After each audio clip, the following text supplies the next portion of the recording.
Welcome to Smarter Impact, produced by Bravo Charlie with the support of Pro Bono Australia. I'm your host, Philip Bateman, and I'm excited to kick off our 2021 series with Dr. Catherine Brown. Greetings, Catherine. How are you today? Hi, Philip. Very well, thank you. Right.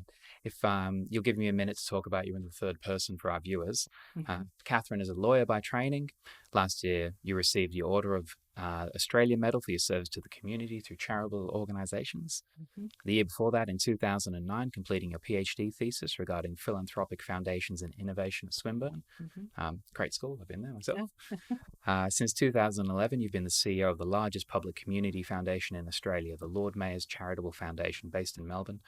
And also in 2009, you joined the Social Impact Investment Taskforce of the Department of Premier and Cabinet, made up of 4 other industry leaders, one of whom Sally McCutcheon, who I interviewed 2 episodes ago for those of you interested in joining the dots. I was wondering, what do you love about your work? One thing I might just add there is I'm also Deputy Chair of the Australian Environmental Grantmakers Network. So that's quite a area of great interest for the foundation and myself personally. So just add that in. So what do I enjoy? In a sense, a foundation like ours, we basically need to know what the community needs at any time, what the big issues are of the day, and then we have to find people who can solve them, and then we invest in them and their organisations, and we get to see the results and perhaps invest in scaling up. So I think it's the opportunity to change ideas into reality and to make a difference.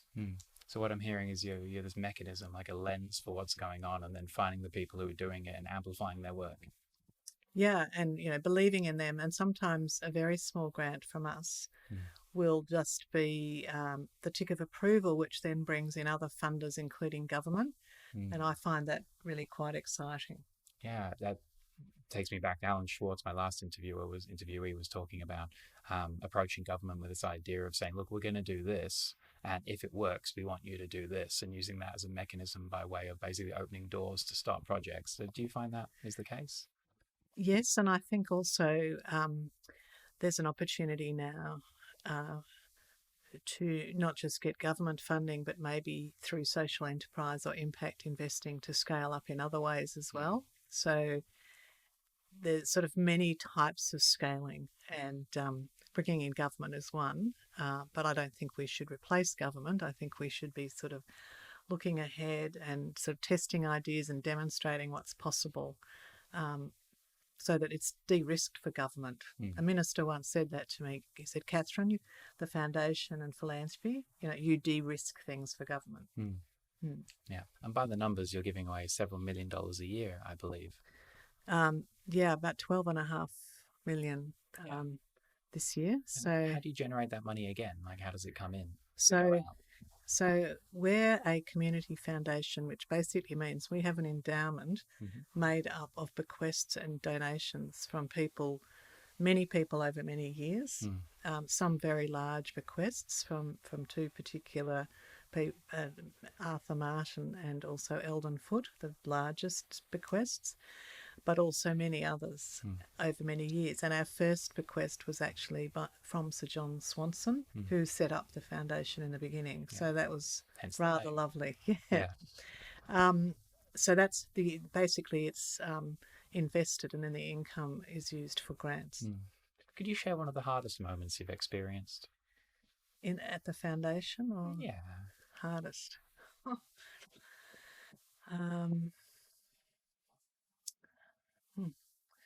Hardest probably is really in relation to impact investment. So when you're a foundation and people come on the board, they think about granting, and they might also think about developing the fund.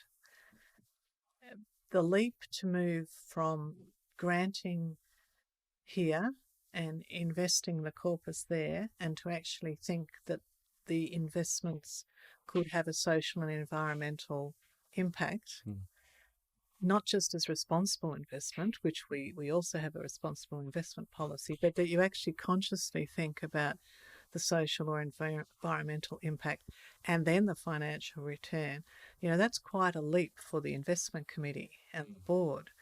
And so it's taken like really 5 years to slowly develop our program, and we still haven't fully expended the allocation we've got. So we're looking for more opportunities. But it's a very educational role. And so I guess the hardest times are just when you have to bring a particular proposal back for the third time with more information, because it just, even though it's not a large amount of money in the scheme of things in the investment committee, it's something new. It's a quantum change. And it's taken, you just have to learn patience and take it step by step, and then eventually you bring everyone along. Beautiful. I was going to ask, what did you take out of that? But it sounds like that progress, small steps, yes. Taking everybody along. Do you find you're leading from the front, or are you looking to peers in the industry and being like, oh, how did they do it? How do we do it? Or is everybody going at the same speed? In some areas, we're leading from the front. And I kind of see that as our role too. I mean, I think philanthropy should be looking forward. Now and then we've learned. So we've learned, say, from the US, the Skoll Foundation particularly. Long story about how I met some of them, but they actually did come out in 2014 and did a really great presentation for the sector and spoke to some of the board and helped us sort of get going in our impact investment, where they were further along than we are. So internationally, there'd be many foundations ahead of us, but in Australia, there's a small group of us all working together to move forward. But then in other areas, sort of like climate and health, for example, or food security in an urban setting, or even affordable housing, in Australia we would be leaders, and we've sort of taken risks. Yeah, wonderful. When you say taken risks? We've either funded things that were entirely never been funded in Australia before, or we've tried to demonstrate something completely different. So if I think of the affordable housing challenge, that was the idea that if we put a grant of $1 million on the table, what would that bring? And our first idea was to engage local government, because local government hadn't really thought about how could they use their own land for affordable housing. Right. And so it's been really transformative to think, that now the city of Darebin, who had the site that we selected, that now they actually have a project happening in Preston that will build affordable housing, and it's really engaged a lot of local governments. So just to try and think, what's the solution and where else can we find land for affordable housing, and then use money to leverage other support has been really exciting. But you start from ground zero. You're not sure if it's going to work. Yeah. Yeah, well, this is the first moment where I've realised I've always been looking at land in Melbourne and our urban sprawl and wondering, well, where's all the land to do this? And it's like, it's with the governments. That's where it's with Vic roads, and it's with churches and large not-for-profits that might have spare land. It's not only commercial land. So it's really interesting. Yeah. And then takes me to what I had. I believe homelessness and affordable housing are two areas of focus for you. They're obviously deep community issues. One thing that pleasantly surprised me about the COVID crisis is the support for homelessness. And by the Victorian government, that relatively overnight, we seem to house a lot of vulnerable people. And I was wondering what's stopping us continuing that. We shouldn't stop. I mean, it's just demonstrated what can be done. And we really encourage that to continue. And the big housing build, which the Victorian government announced, that's a big response to the affordable housing crisis. But I mean, it's so clear the more you work in this area that if you don't have a stable home, it's impossible to deal with your physical and mental health problems and to get a job or get education underway. I mean, it's just so unstable. So yeah, that whole idea of having a home and a place a base from which to live your life, is critical. Yeah, and I'm really, on a personal level, pleased to see the adoption of the idea that drug and alcohol usage is a societal problem rather than a criminal one. And I think that ties into the secure base of a home, because when they're seen as the same thing, then we can be like, okay, people need help. And I mean, there are a lot of other issues where if you have a stable home, you can start to deal with it. Yeah. But we try and fund things which are social innovations in themselves. So if I think about Ozanam House, which was a project that Vincent Kerr came to us with, and quite often we'll talk to people very early. We go in actually often as the first funder in this area. Yeah. And if their idea was to basically demolish Ozanam House, which was a very institutional, depressing place for homeless men with drug and alcohol issues, and rebuild very attractive housing at different levels. So people who needed intense support, medium and then longer term, and to also have women as well as men. So it's really the most magnificent project. And when that was launched, you can actually see it now opposite the Children's Hospital. That just nailed what they wanted to do. Yeah. It's such valued housing. They've got services co-located, and it's really sustainably designed. So for me, because I'm always trying to have the sustainability element in there as well, it was just fantastic. What other innovations are you excited about that you participated in? Many, but first one. There is another project that's just starting, which we funded, Launch Housing, which is women's and children, women and families project in Dandenong. There, and it's really incredibly well designed. So, look, there's really a lot. There's also one in the Nightingale Village where we funded Housing Choices Australia to actually own some of the apartments in that development. So there's actually affordable housing alongside other private rental, and that's that's not built yet, but that's a great model as well. Hearing you talk, and especially with the people I interview, one thing that really strikes me is how much wonderful work the community and the business people are doing in Australia. And I'm wondering what your message would be to people out there who read the news and kind of have this dire kind of take on the fact that the world, the sky is falling. There is so much amazing stuff happening in Australia in so many areas. I might even talk about another area in a moment. The news just shows bad stories normally, sad and, news generating anxiety. But we have a lot to celebrate. I mean, we are just so fortunate in Australia that we have Medicare for a start. We are so fortunate that we have a strong charitable sector. It's incredible that we have such a wonderful education system.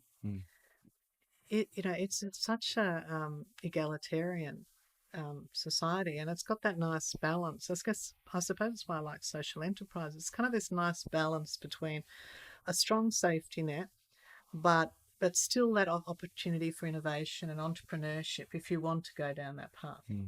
And I kind of think that's really what Australia's about. And we have endless talent, really.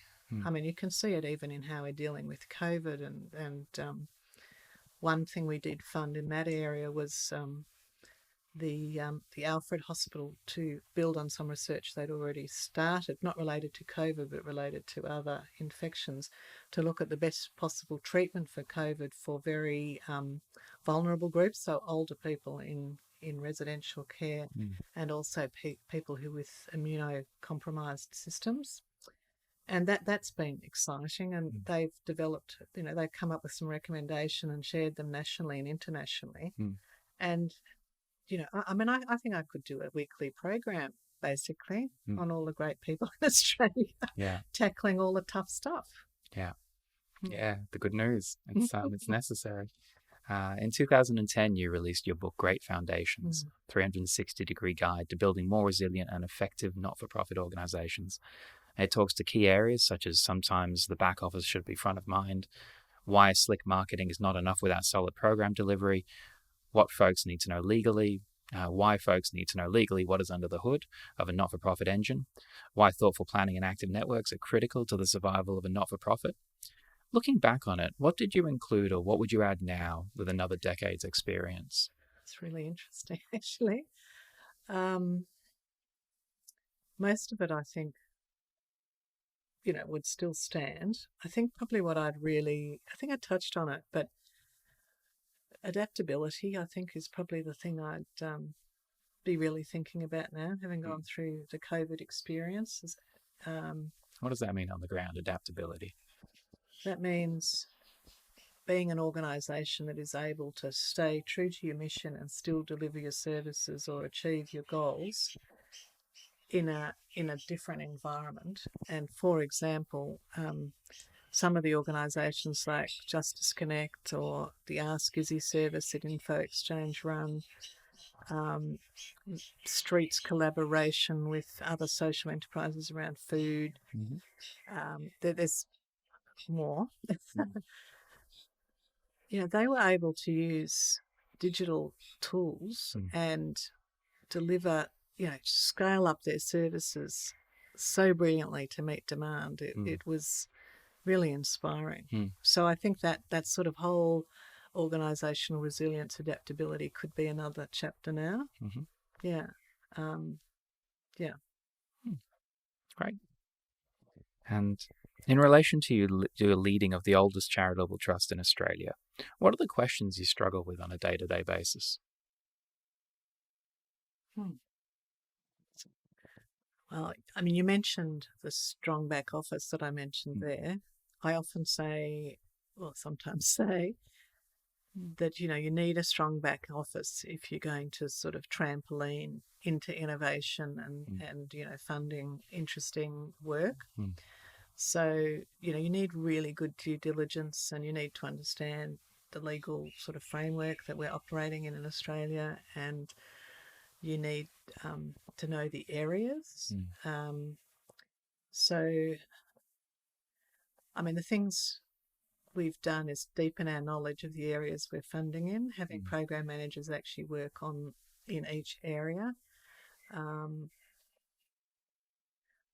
not sure if I've answered that very well. No, it sounds perfect to me. Does it? Yeah. What do you struggle with on a day-to-day basis? And it sounds like having, domain expertise in the areas you're putting money into, and then also having a team that are adaptable to the the nuance of technology and the pace of change. Yes. And also understanding sort of the accountability and the regulatory environment. So it's much more regulated than people expect. I mean, I think we saw that with the bushfires last year and the Rural Fire Service case. There is a whole body of law to try and protect funds so they are used for charitable purposes or DGR purposes. I put money into the wrong Celeste Barber fund. Not the wrong one, but I mean... But I mean, in a way, it's a really interesting thing for everyone to learn about. Yeah.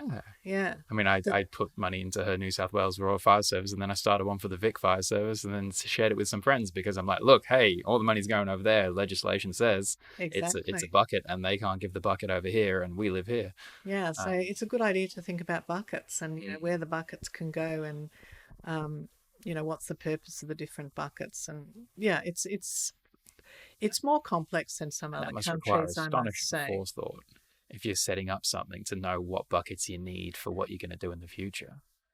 Yeah, well, I think there's a whole in Australia we go through a couple of processes. So if you want to have a tax deductible foundation, obviously you become a charity and then you get charitable status, but you also have to apply to be a deductible gift recipient and get into one of the categories that is allowed or be specially listed. So it's quite a process. For a foundation, there's public ancillary funds and private ancillary funds, which you would have heard of, they've got quite general purposes in terms of what they can grant to, but you have to grant to a DGR item 1. So there are some limitations on acting quickly, and I think the government's actually looking at that at the moment at a federal level. So be lovely to think we could get a little bit more, I don't know what the word is, sort of effective in that area. And just to go back a little bit, we did the day-to-day, but if we push the horizon out to 5 years, what questions are keeping you occupied in relation to the trust, or the foundation, excuse me? Well, I think climate change is really, really sort of a focus. You mentioned this was a particular lens of yours. Could you talk to that? Yeah. So 5 years ago, I was, is it already 5 years? I was very fortunate to go to a funders initiative alongside COP21. So there are about 100 foundations from all around the world. And excuse me, COP acronym alert, COP21. Oh, so that's where we signed the Paris Agreement. Oh, thank you. So that's the UN Council of the Parties. Is right. And that was just very eye-opening for me, because we not only met each other and heard what each other were doing, but we were briefed every day by people who were presenting to COP21. And we had farmers, health workers, Indigenous groups, young people from all over the world talking about what the impact of climate change already was on them. And we weren't really talking a lot about it here. It just was starting, but there wasn't a lot of momentum. There'd been momentum, I guess, in people who knew for a long time, but not so much now. Not so much the general public. And I came back and said climate change is going to affect everything we do, whether it's health or whether it's housing or whether it's food. We need to think about having a lens over it so that we actually are thinking ahead and thinking, what are the health impacts of climate change? How do we help, reduce emissions? What are the job opportunities? It's very broad. Yeah, it's a reflexivity of the integrated system that affects everything. It does affect everything. Falls. But there are opportunities as well in jobs and so on. So, it's kind of inspiring. Last year I had an opportunity through the Smart Energy Council, one of their forums, which we'd actually helped fund as part of the Clean Energy Powerhouse initiative we had, to pose a few questions to the UK Minister for green jobs, pretty much. Yeah.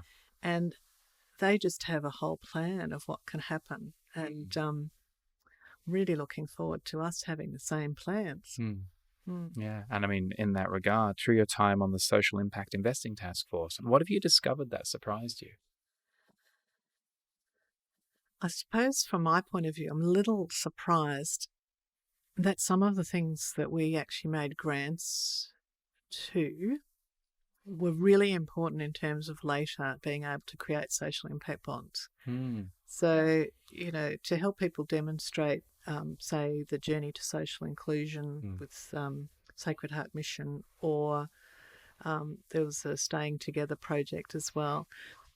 I mean, that's quite incredible, because you fund them on the basis of the social outcomes, but then over time, with more and more evidence, because of the projects, they can actually begin to design a social impact bond. So that was really great, and I think that's an important thing for us to learn.